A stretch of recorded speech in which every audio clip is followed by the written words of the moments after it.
Oh mga ka-teammates, alam kong super late na itong vlog natin na ito. Pero sana, samahan nyo pa rin ako panoorin ito. Medyo busy lang ako nitong mga nakarang araw. Kaya tara, babawi ako sa inyo. Ikikwento ko sa inyo kung ano-anong mga nangyari nung birthday ko. Excited na ba kayo? Okay ba ang ating intro? Simulan na natin. Let's go! December 16 ang birthday ko mga ka-teammates. Nagulat ako pagising ko, meron na kagad cake sa harapan ko. Ang sweet-sweet talaga nitong mahal ko. Alam na alam ang favorite ko. May pa si mahal. Kaya pala nagkukuripot. Abyo. Sarap.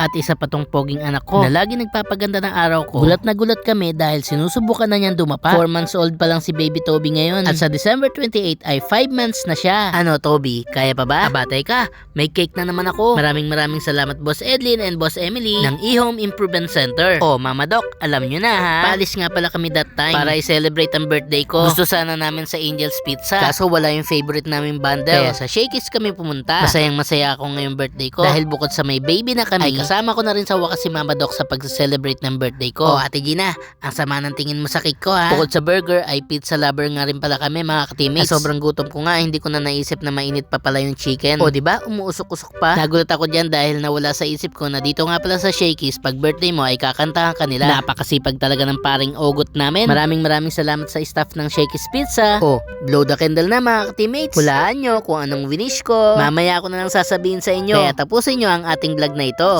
Sintensyahan na natin tong cake ko. Sa mga hindi pa nakakaalam, pinaka-favorite ko nga palang flavor ay chocolate. At sumunod naman ay mocha. Hindi ba halata sa mukha? Kaya lagi akong pinagkakamalang bata kasi pataba ako ng pataba. Pero promise, next year magda-diet na ako. Baka hindi ko kasi mahabol si Toby pag tumakbo. Napaka-hyper pa naman ito. Kaya ito ang isa sa pinaghahandaan ko. 40 years old na ako nang nagka-baby kaya dapat doble ang kayod ni daddy. After namin kumain ng lunch ay dumiretso na kami sa pedya niya para sa kanyang monthly check-up. Buti na lang magaling mag-alaga si Yamchi sa kasi Mama Doc. Dahil sabi ng pedya ni Toby, healthy daw si baby. Kaya sobrang proud naman si daddy. Tingnan nyo, ang likot-likot. Pero behave na yan pag alam niyang china-check up na siya ni Doc. Very good kaya yan, Toby, but namin na yan. 2 hours later.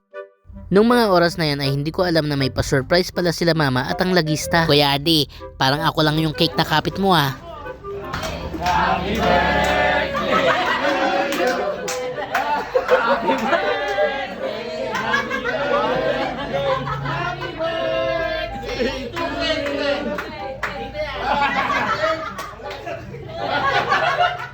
Hindi na ako nag-invite ng bisita ng birthday ko kasi sa totoo lang wala talaga akong pera. Ang bilis na kabawi ni mama. Parang kailan lang siya yung sinurprise namin ng birthday niya. Ang wish ko lang naman kasi lagi sa birthday ko ay magkasama-sama kaming buong pamilya. Hindi ko sinasadya na makita ko sila sa labas. Pang-apat na cake ko na to ah. Maraming salamat lagista.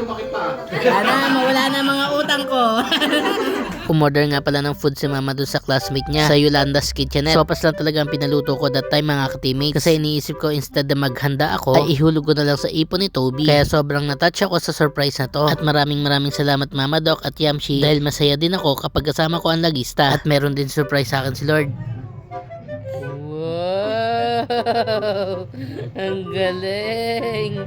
Buti na lang saktong nagbablog kami ni baby. At hindi lang isa, kundi 3 beses niyang ipinakita sa amin na paulit-ulit na kaya na niyang dumapa. Kaya bilang isang ama, aalalayan kita anak. At kahit ilang beses kang madapa, ibabangon ka namin ng mami mo. At ang wish ko ay lumaki kang mabuting tao. Team TMJ,